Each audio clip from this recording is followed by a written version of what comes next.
You're listening to the Well Woman podcast. I'm your host, Jema, women's menstrual cycle educator, natural fertility coach, and daytime mermaid. This is a place where we discuss all things periods, poo, ovulation, fertility, and sex. Join me weekly as we rediscover our menstrual cycles, unlock its superpowers, and guide you back into your cyclical nature.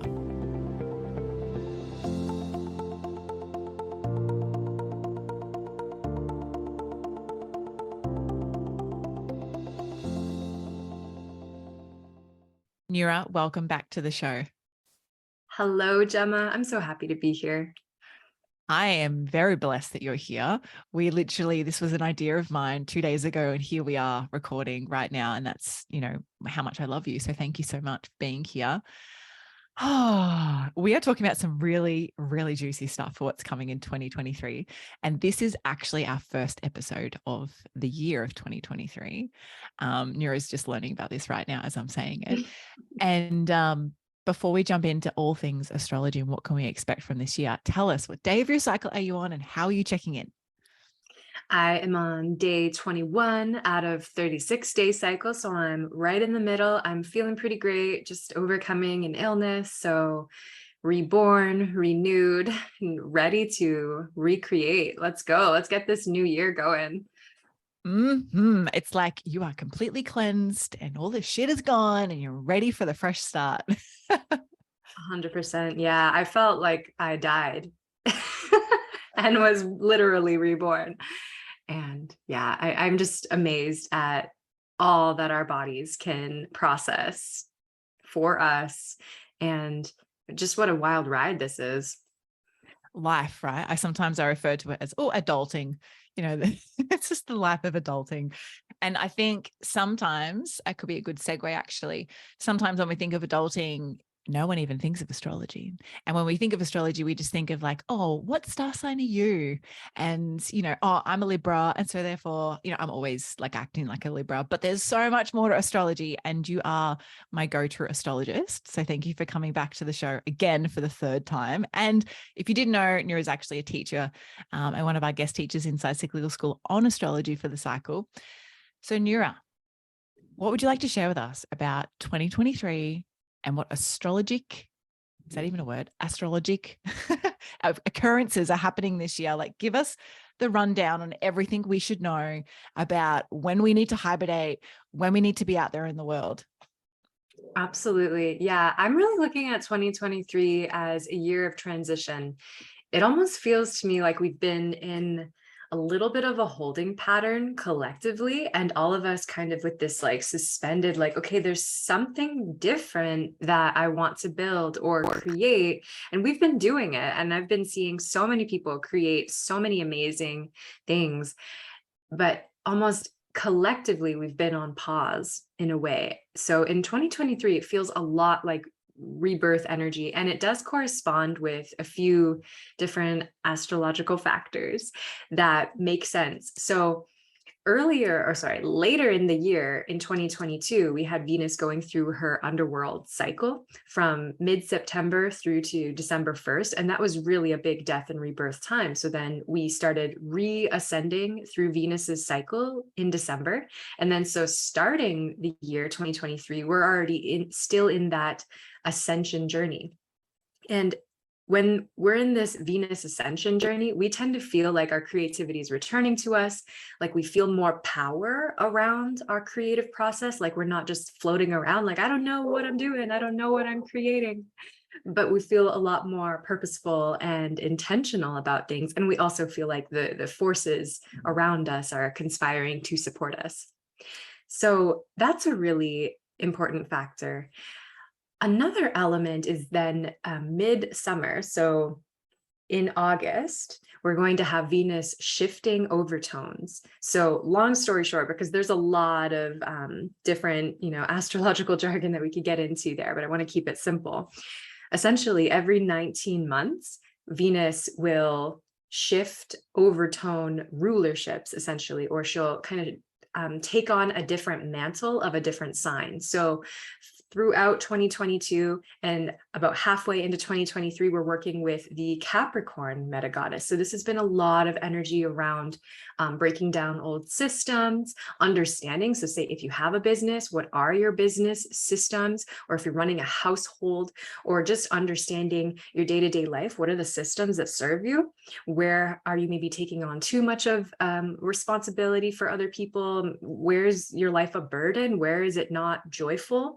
Kind of coming into a deeper wisdom of we can be responsible and present without taking on too much. So it's a lot of this, what is like the work-life balance? Do we need to delegate? Do we need to hire people, etc.? So then we're going to be shifting from that Capricorn Venus energy into the Leo energy, and that will be for the following 19 months. So that's going to be in the middle of the year when Venus is retrograde. And so that whole time period, we're looking at about when does Venus station retrograde? That's going to be, okay, so June, Venus is going to enter Leo, and then she's going to be retrograding in that season. And then so June, July, August, this is going to be a kind of like an alchemical in-between time while she's like changing clothes. She's changing from the Capricorn meta goddess into the Leo meta goddess. She's redecorating her house to represent Leo. Exactly. Yeah. Like it'll be a lot more about our boldness, our sovereignty, thinking of Leo as a fire sign, showing up maybe with more visibility in how you're creating, and really creating authentically. So that'll be, I think, really supportive, especially for the people who have maybe taken a pause themselves or had to just like allow what their creative projects are to go through a rebirth process. It'll be this like exciting celebration time. Like, here I am again. I'm coming back out into the world. I'm here to play. I'm here to dream big. I'm here to be seen. So I am personally very excited about that one. It sounds very fun. And I just want to, something that highlighted to me when you were talking about like the elements of Capricorn is that is really what it was like at that tail end of the pandemic. That sorting out, okay, well, what is my life balance like now? Because I'm working from home and I actually don't get to see my friends as much. And I haven't been traveling as much as I would like to. So that whole reevaluation that so many of us had during the pandemic. And it's crazy to think, and I only said this to a friend a little while ago, when this episode comes out, it'll be still only 11 months since we came out of, our shut down borders here in Australia. 11 months, that's not a long time.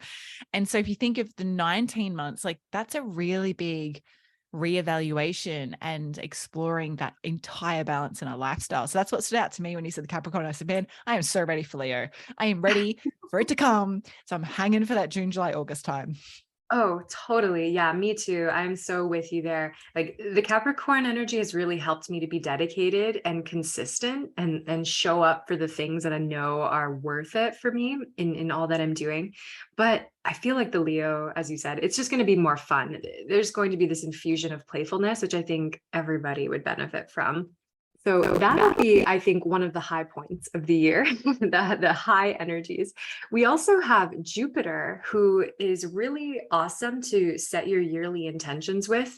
Jupiter is how we connect with our higher self aspirations. So what do we really want on the soul level? And essentially, what is the fastest track to get us there? So it's the intuition and flow state. It's not necessarily our rational, logical, linear thinking. That's Mercury, which, sidebar, he's going to be retrograding in the 3 earth signs this year. So earth signs, watch out. Just kidding. You're just going to, totally clean house, essentially. But with Jupiter moving through Aries, there's going to be a lot more ideas and this inspirational energy. So Aries, another fire sign. Jupiter will be in Aries through May 15th.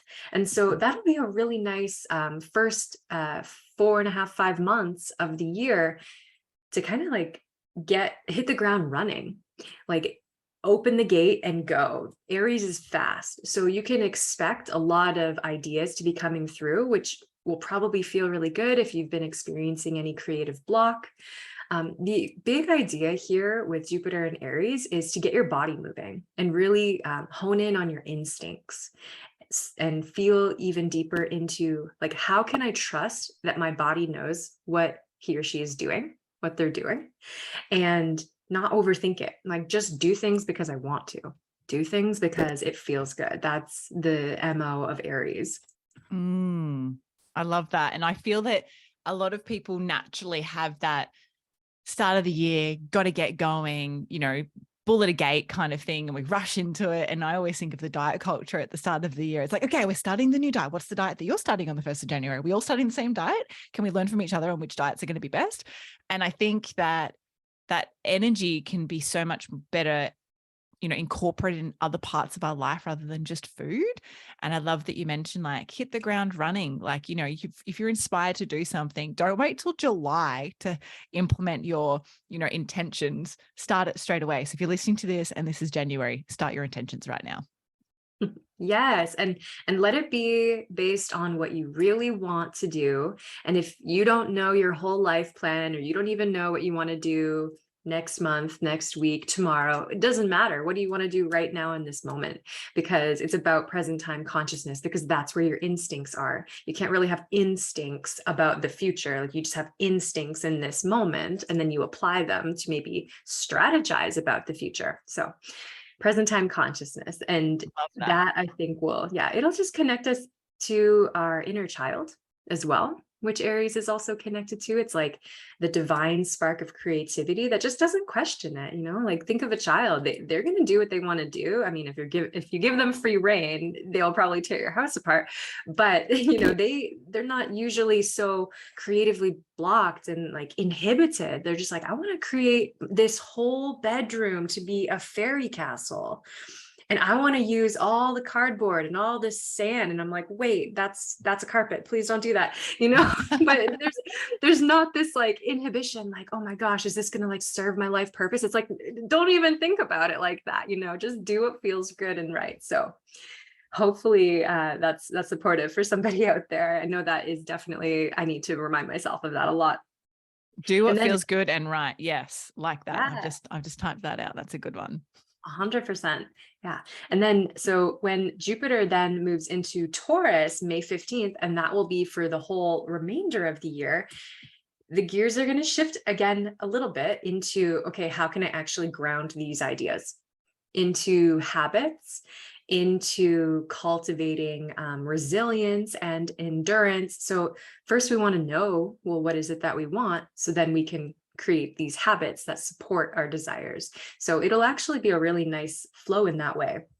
And that actually leads into the nodal shift, which is going to be July 17th. So right now through to July 17th, we have the North Node in Taurus, which, similar with that Jupiter in Taurus energy, it's all about cultivating healthier habits and essentially creating a life that's in alignment with your values, which is Taurus. And we've been purging and shedding and detoxing so much with the South Node in Scorpio. And so then when everything shifts in July, and then it'll be North Node Aries, South Node Libra for the following 18 months. So following year and a half, again, we're coming into that focus on Aries. So you can kind of recall what I was just mentioning, those themes of, well, who am I? What is my self-image? What are my needs? What are my wants? And then how do I balance that with the values of other people? And usually when we're working with the Aries Libra polarity, there's a lot of back and forth and understanding self through others and maybe through extremes. So we'll be playing a lot with that. What I find really interesting about the whole year is that there's a big Mars Venus and therefore divine masculine and divine feminine interplay going on, because both Mars rules both Aries, so that's going to be the North Node, and then also Scorpio, and that's the South Node for the first half of the year.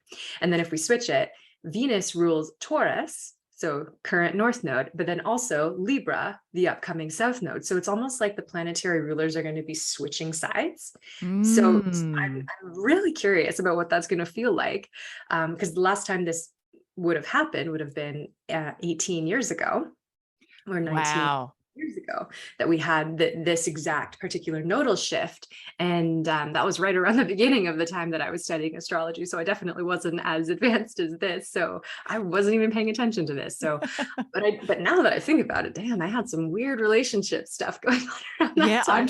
I'm trying to think, what was I doing 18 years ago? I'm like, God, that's, this year, 2023, it's 20 years since I graduated from high school.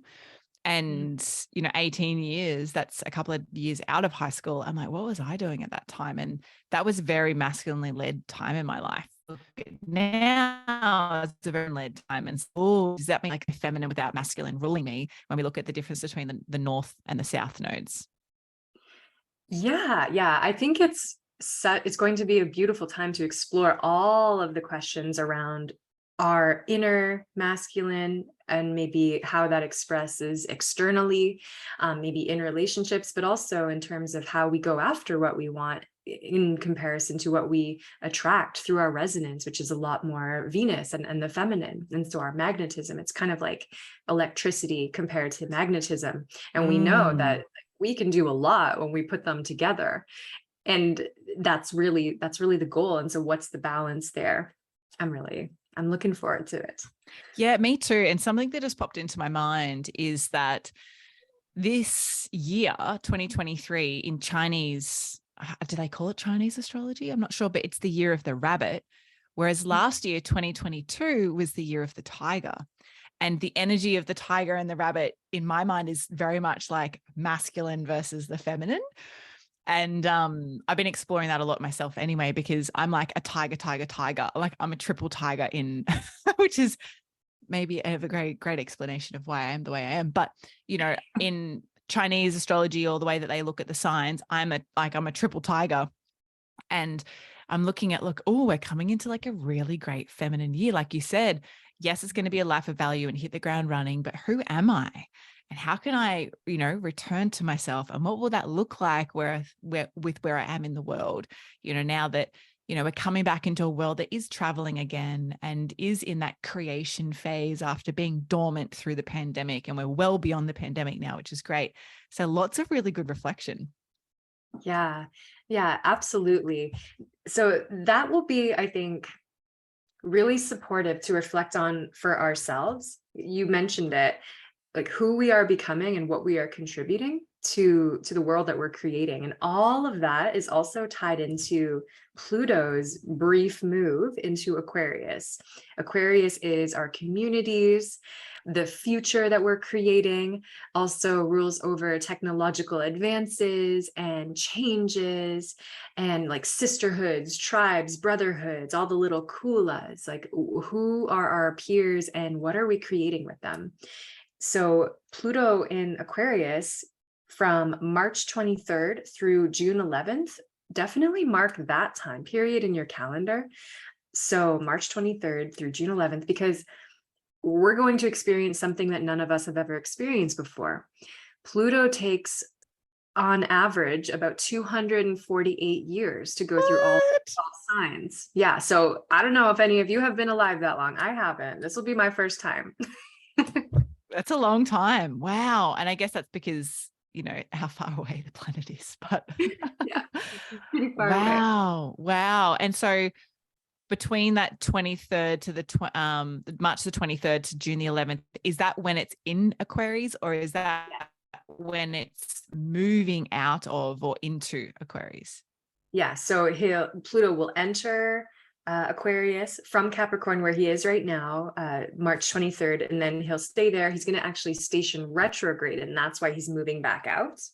And that'll be June 11th when he finally re-enters Capricorn, there to stay for the rest of 2023. But then in 2024, Pluto will re-enter Aquarius officially and stay there for the next decade and a half, give or take. So it'll be almost like this little taste of what we'll be experiencing. It's like dating someone for a little bit and be like, nah, you're not really for me. And then meeting them again, like a number of months later, and actually, we can totally make this relationship work. Yep. And it's coming. It's coming whether we want it to or not. Right? This future, whatever this future is, and however you look at the future. But it does bring up what is the collective healing through, and what is the collective relationship like with this energy? So I also foresee some potentially, I mean, this is my hope, some communal like reparations and healing, almost like maybe bringing some people back together that have been really divided by different, opinions and factions. And some people also interpret this as like being the exact opposite of what I'm suggesting, like things like civil war. But it's like, civil war might be happening in one zone, but then like peace and restoration can be happening over here. I think it'll ultimately depend on where you are and what the conditions are in your community. But it is a deep invitation to connect with, like, what is the soul of this time? Like, what is actually moving through humanity? What are we all collectively evolving through? And I think we're just being invited to imagine and reimagine a brighter future. I'm just reflecting on everything you've said, and I'm looking at, Aries, from June, like January to May this year, and how, like, honing into your instincts and really connecting with that deep inner intuition and that moment to moment intuition, and then coming together from March to June and like cultivating that as a collective. And I'm like, oh, so we can like get started right now on your own shit, and then that will conspire in some way, shape, or form community, and what you said, like collectively healing. And whether you said, like you mentioned, sisterhood or brotherhood, bringing all of that together, my mind is boggled right now. And I'm just thinking of all of these things. Yeah, it's a lot. I do think that, well, this is how I always view the astrological drama, this beautiful sky dance. It's like everything serves everything else. It's all interconnected.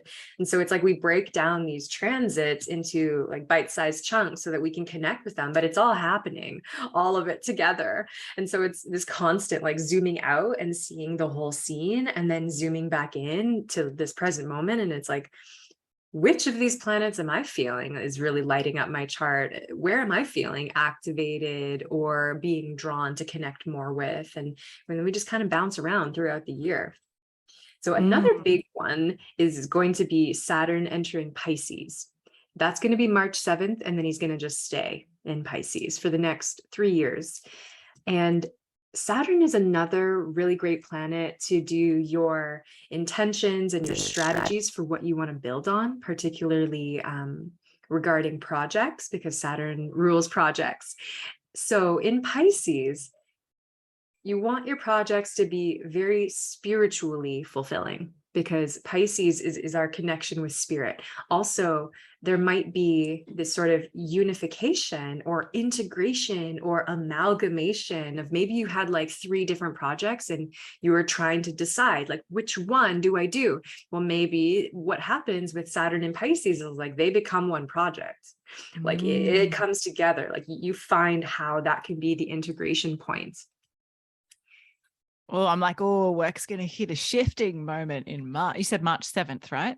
Yep. Yeah. Cool. For 3 years. Okay. So like, I think of like, if you're creating something and that's like a business baby, how is that going to transform and carry part of your business or in your business for the next 3 years? Yeah, absolutely. And if you want to be able to use that just in your daily personal practice, um, incorporating more meditation, also more quiet time, because Pisces is very sensitive and dreamy and actually benefits from this time of doing nothing, right? Where you're just like drifting off into space and like kind of in that second attention place where like that's where the downloads start to come in. That's where the creative flow starts to unfold. And there's also a lot of surrender, deep surrender to the process. This is essentially where the ego gets dissolved. So this will be, I think, easier for people who are already like, yeah, sign me up for ego death. Like, I'm here for it. And it'll be a little bit harder for those of us who are like, okay, I think I'm okay with ego death, but actually my ego is pretty strong and I'm trying to like circumvent it and like pretend I'm doing it. But, I'm like avoiding the work, right? I think you all know what I mean. Know exactly So, what you mean. yeah, I think it'll be really overall positive for our communities, because Pisces does remind us that, in the end, all of us return to source. In the end, every water returns to the ocean. So it's like, it doesn't really matter all of the dramas and the stories and the dichotomies and dualities, like everything that we create in our lives. In the end, what really matters? And that's a really big, esoteric question, but I have a feeling we'll be asking ourselves a lot of those kinds of questions. And you're spot on. Like everything is a cycle of birth, life, death. And I think us as, menstruators, we have the unique ability to see that birth, life, death, regrowth process every cycle. So maybe that's why, female astrologists are fantastic. Yeah, I mean, it's all about understanding where we are in the cycle and appreciating it and not seeing it as better or worse than any other part of the cycle. All of it is important. And that is the thing with Pisces. And at least in the Northern Hemisphere, Pisces being, the solar season of Pisces is the final month of winter, right before the rebirth.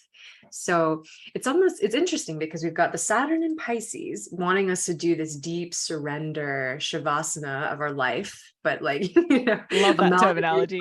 yeah, like making things more simple. Also, that's another key word, like simplification with Pisces. And then we have concurrently, like the Jupiter in Aries. That's like, no, but I actually want to get going. So there might be a little bit of, some days you're going to feel more in line with what Saturn's doing, and some days you'll feel more in line with what Jupiter's doing. And that's totally normal. And it also depends on your natal chart and your natural proclivities. So the mutable signs, so Virgo, Pisces, Gemini, Sagittarius, they're going to have a lot of fun with that Saturn in Pisces. And it's a big time really for reviewing all of your beliefs, all of your opinions, all of your perspectives about the world and what life is. So my advice to everybody is, at the beginning of the year, really sit with yourself and ask, what is the intention for this year? Like what is my higher self dropping down for me this year? And maybe kind of taking it from a more zoomed out lens, so that it's maybe not particularly around like, oh, I'm going to achieve this thing in the outer world, but it's more about who you're being, who you're becoming this year. And that'll give you a lot of spaciousness to let it flow and to not be too attached to just the massive changes that are coming.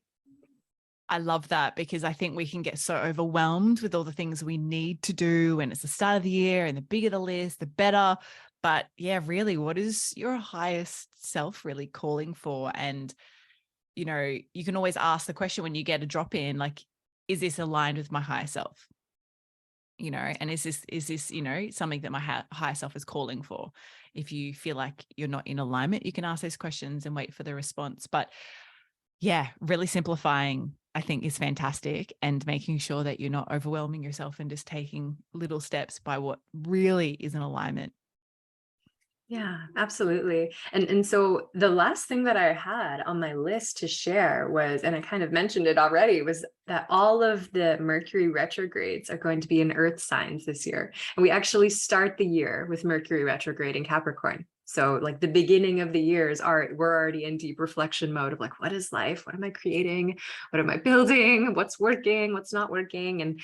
And remember that we also simultaneously for the first half of the year are still in that Venus meta goddess in Capricorn. So Mercury retrograde in Capricorn, we start the year in Capricorn season, Venus Capricorn meta goddess.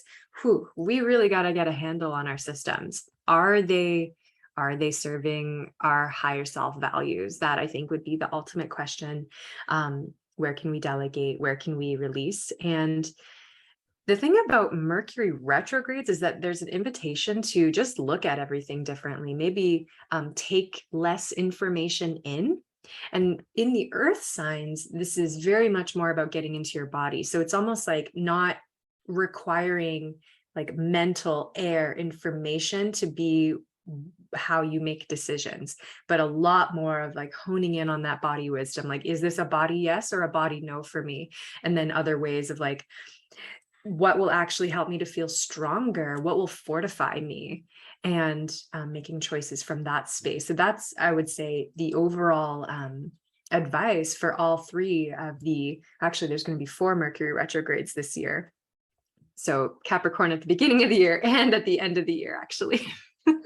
Wow. And that's a great way to start and finish a year off, I think, in that real go-getter attitude, but then also looking at, okay, well, is this really in alignment with me or not? And doing a stock take on that. And I feel that, we do really live in that patriarchal world where we want more, be more, have more, do more. And we're like, the world encourages that. But what if we just really sat with ourselves and just listened to what is it that we're really being called to do, as opposed to rushing into something because someone else is doing it. And that's how I think I need to do it too. And then that comes into the ego, which is like the ego fight of like, am I being egotistic? Am I not being egotistic? How do I like let my ego just take a back seat for a little bit? Yeah, so beautiful. And I think when we think of, actually, could you explain what an earth sign means and how can that like be represented for us? Yeah, absolutely. Earth signs, all 3 of them, Taurus, Virgo, and Capricorn, they are feminine signs. So it's yin energy, really finding the information or the source from within.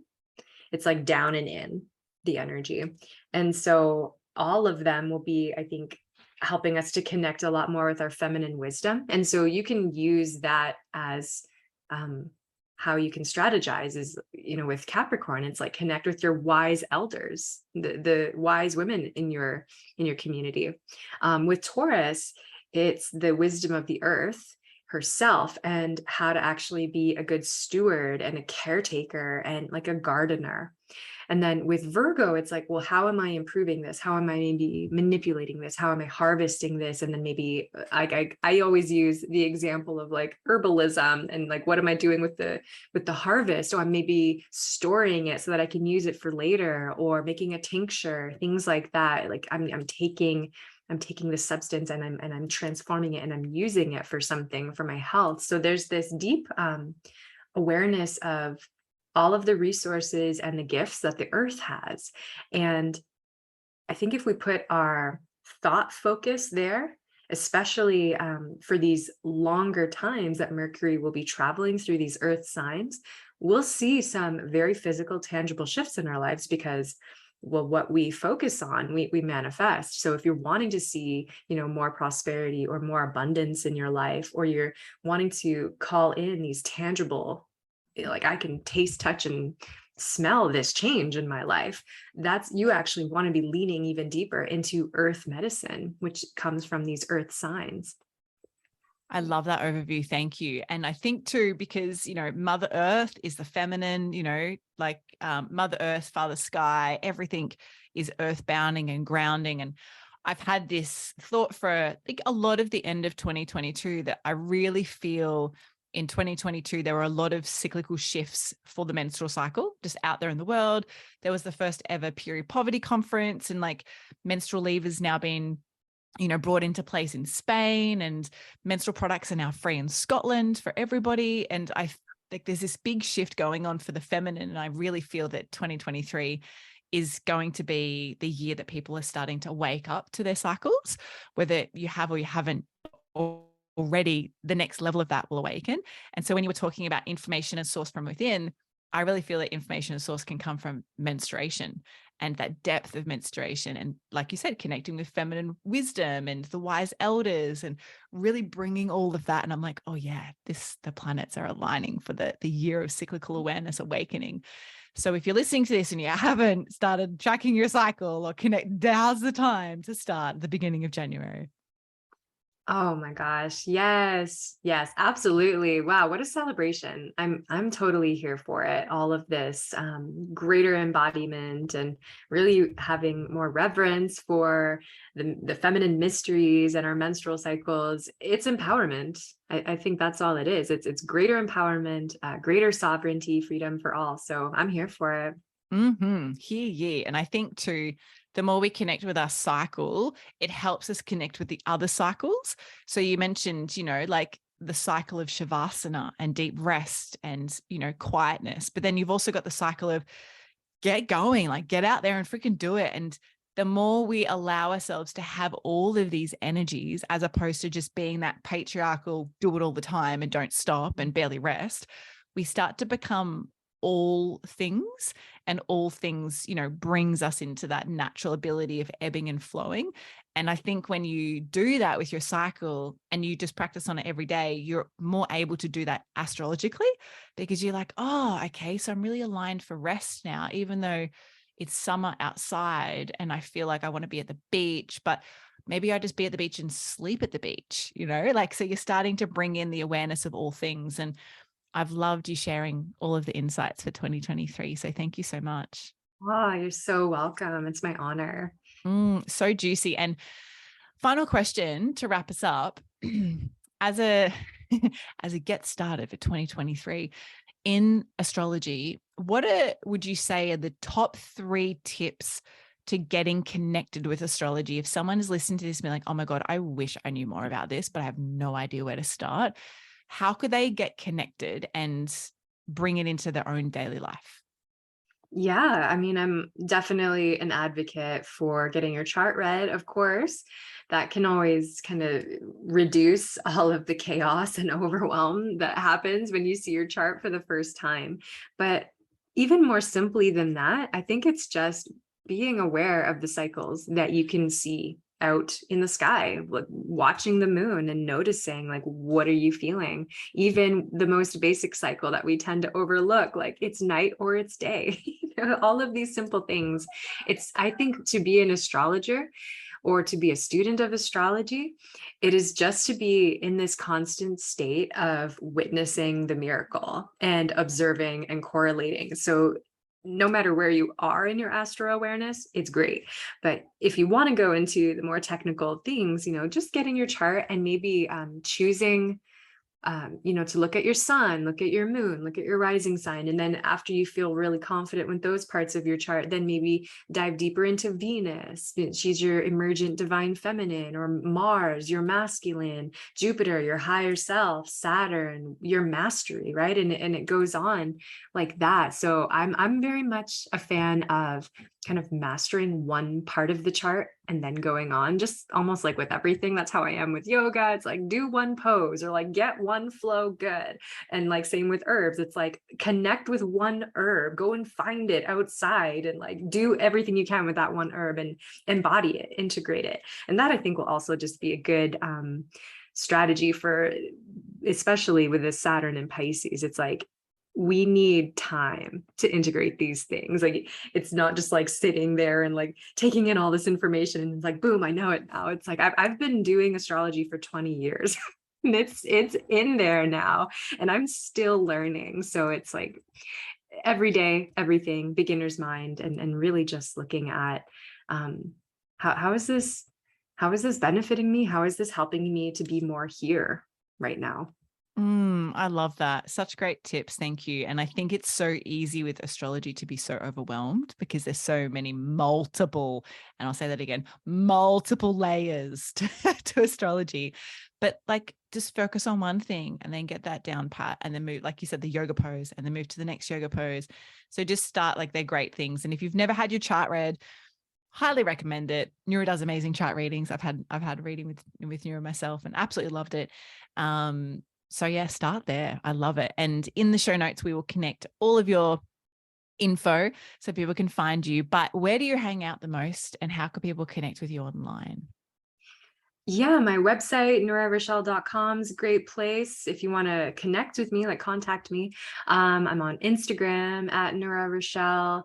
I do have a TikTok at Nura Rachelle, but I don't really hang out on there. I pretty much just post something and I don't even know what happens to it after. Um, and I'm on Facebook very rarely, You sound like me. Yeah, it's like my family's on Facebook, so I'm on Facebook. And I post things there. And YouTube, I should have started there. I post weekly theme videos every week. And if you sign up for my mailing list, you can receive those in your inbox once a week. And that's probably the best way to stay informed with everything that I've got going on. And I love getting your weekly emails. I'm like, oh, what's happening in the world this week? It's actually a really good overview. So I will pop links for all of that into the show notes so you can head over to the website, wellsome.com/podcast and check it out. Nura, thank you so much for being here. Thank you for sharing all of your 2023 insights with us. And I'm so blessed to have you for the first episode for the year. So thank you. Thank you so much, Jema. I hope you all create a beautiful 2023 and beyond. Thank you so much for having me.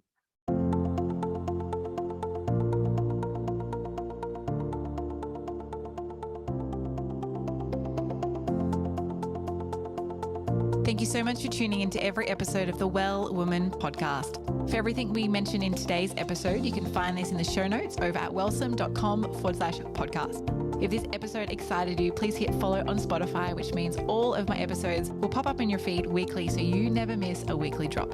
I'd love you to leave a review on Apple Podcasts too. Love this episode? Come and follow me over on Instagram at wellsome_Jemalee. Say hi and share what you've taken away from this episode with me. Now, is there a bestie, sister, or a friend who you know who might be fed up, frustrated, and confused with their cycles? Are they ready to join you in awakening their cyclical essence too? Well, take a screenshot of this podcast episode, share it on your socials, email it, text it, or any way you need to get it to them. So together we can all live in flow, harmony, and balance with our cycles. Now, until next time, beautiful, get connected, listen to your body, and remember, body confidence all begins with living in tune with your menstrual cycle.